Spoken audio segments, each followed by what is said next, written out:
Assalamualaikum warahmatullahi wabarakatuh. A'udzu billahi minasyaitonir rajim. Bismillahirrahmanirrahim.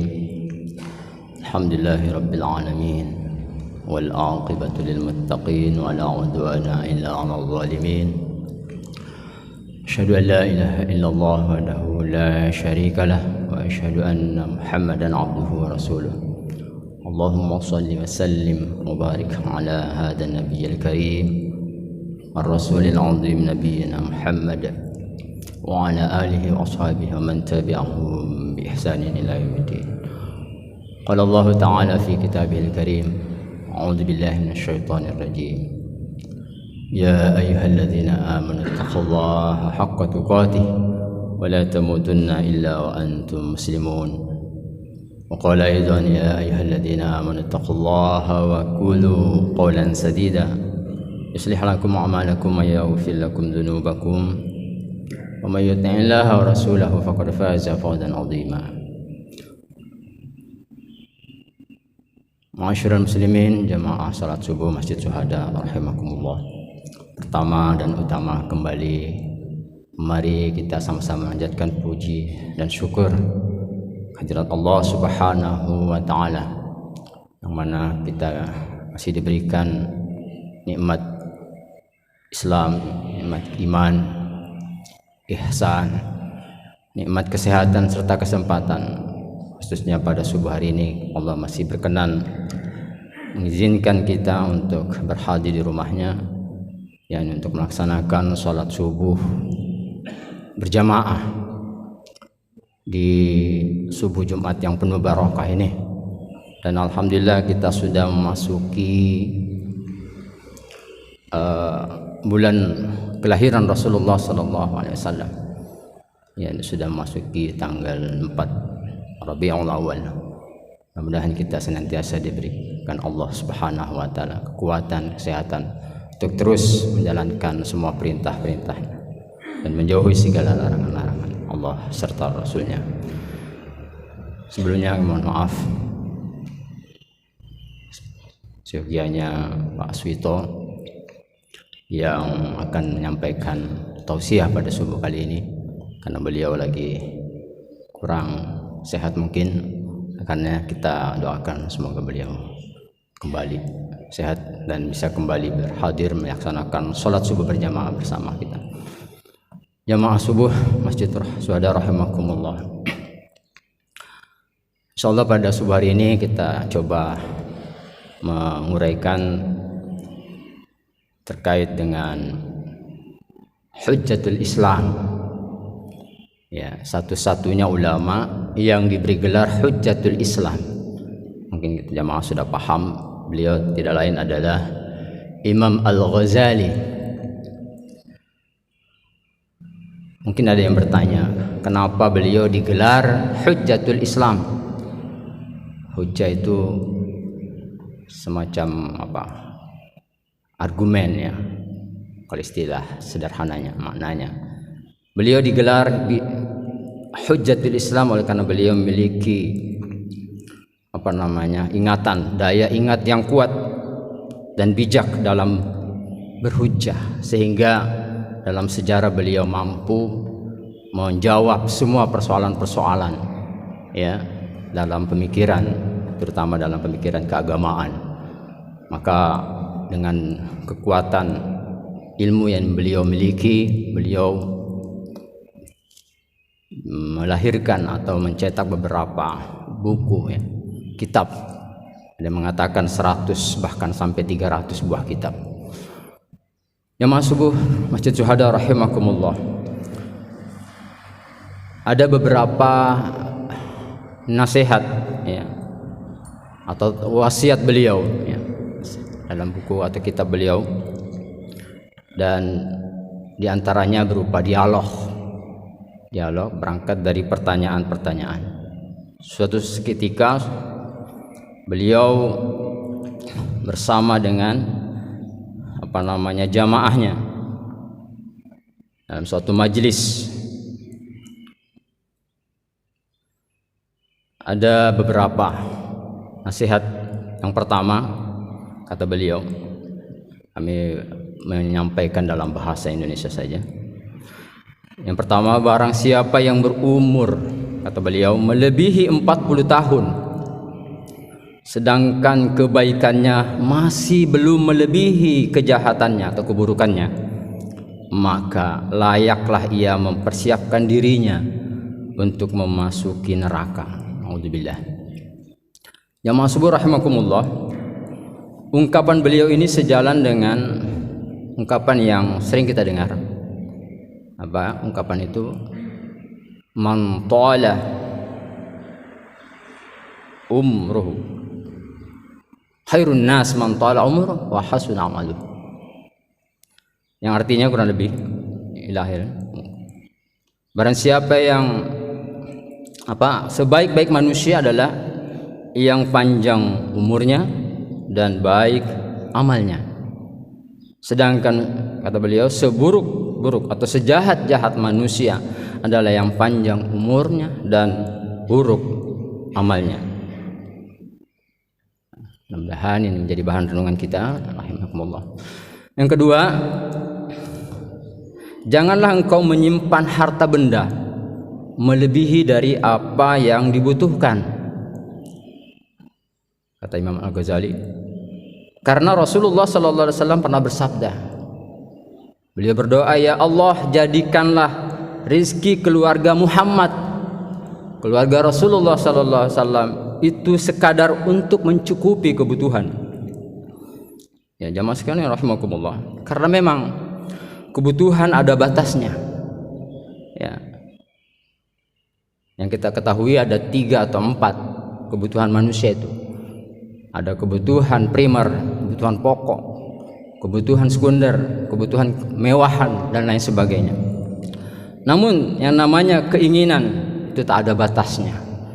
Mungkin dari berangkat seperti inilah, dari inilah maka beliau mengatakan seperti itu. Sesungguhnya hidup manusia itu sementara di dunia.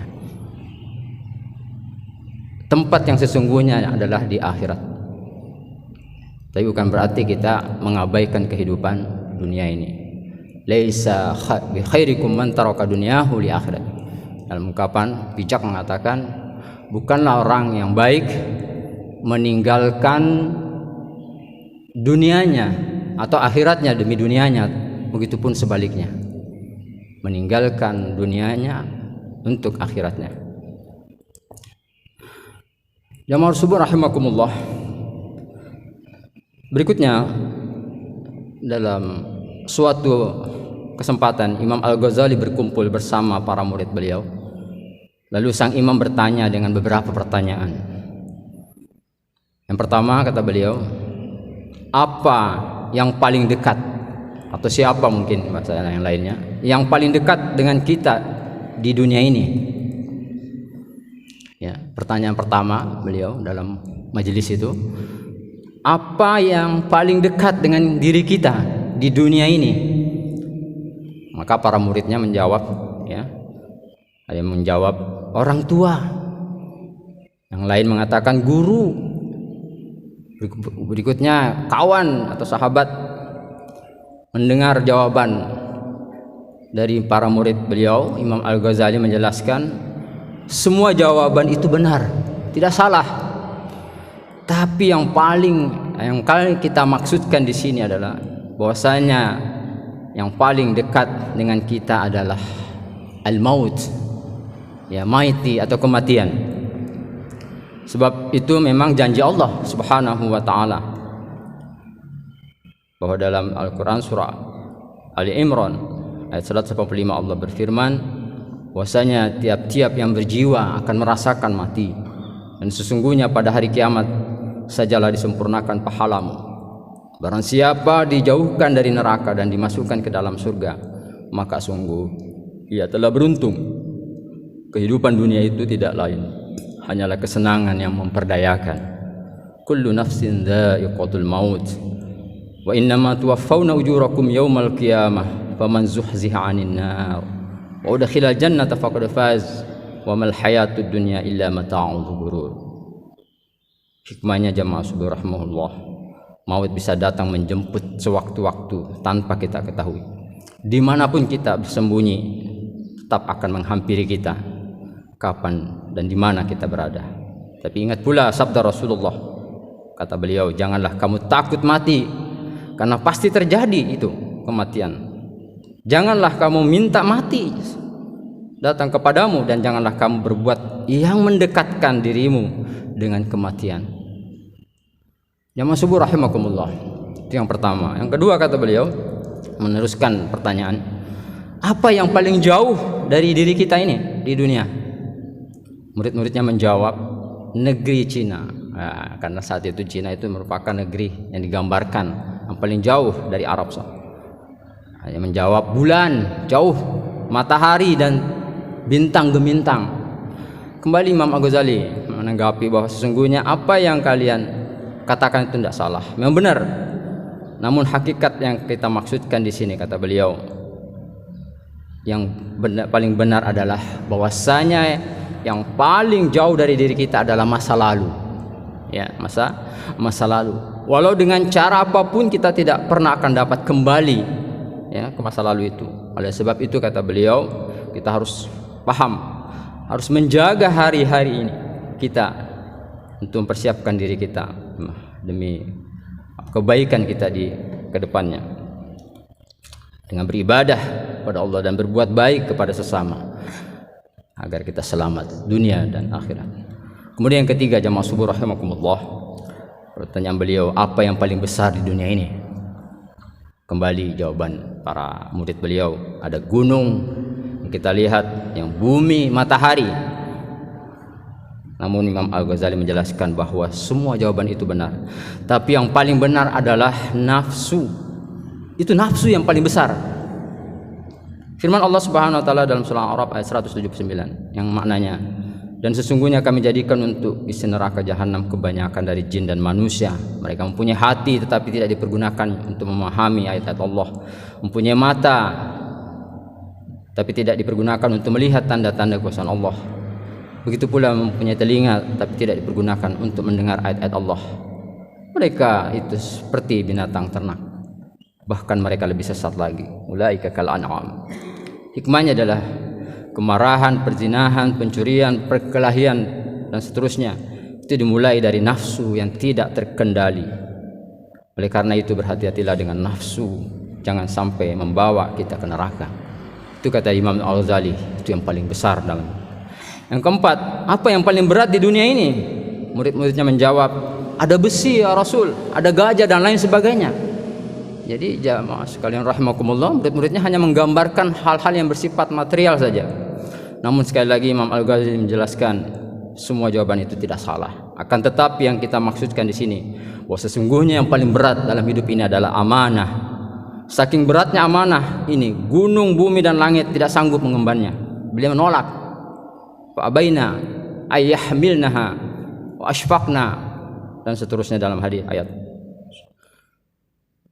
Karena dia bisa jadi kita termasuk ciri orang munafik manakala kita mengabaikan amanah itu. Yang kelima, jamaah subuh rahimakumullah, pertanyaan berikutnya, apa yang paling ringan di dunia ini? Ada yang menjawab kapas, angin, debu dan dedaunan dan lain sebagainya. Sekali lagi Imam Al-Ghazali tidak menyalahkan jawaban-jawaban para muridnya. Kembali beliau mengingatkan hakikat pertanyaan dan jawaban yang dimaksudkan beliau adalah bahwa sesungguhnya yang paling ringan di dunia ini adalah meninggalkan sholat.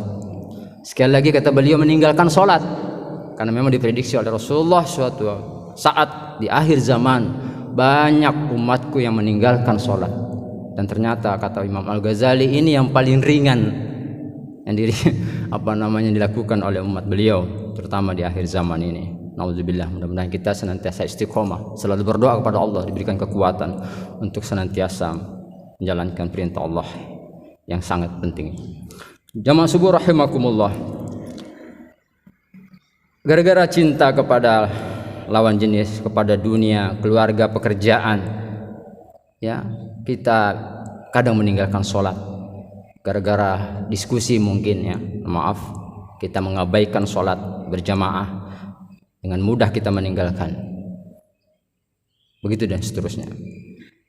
Dan yang terakhir jamaah subhanallah, apakah yang paling tajam di dunia ini. Murid-muridnya menjawab serentak, pedang, ya, parang dan lain sebagainya.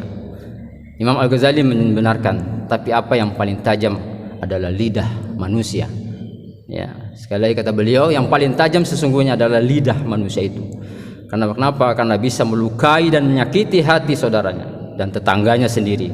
Luka akibat pedang masih bisa diobati, tapi luka karena lidah, kemana obat akan dicari. Begitu kata pepatah yang pernah kita ketahui tadi. Jamaah subuh rahimakumullah, mungkin ini sedikit yang dapat kami sampaikan, mudah-mudahan ada manfaatnya kepada diri kami pribadi dan jamaah sekalian. Mudah-mudahan Allah Subhanahu wa taala senantiasa memberikan kita kekuatan, kesehatan, ampunan dan barokahnya, terutama di subuh ini untuk menjalankan aktivitas ibadah. Akhir kalam, billahi taufik wal hidayah, fastabiqul khairat. Akhir kalam, assalamualaikum warahmatullahi wabarakatuh.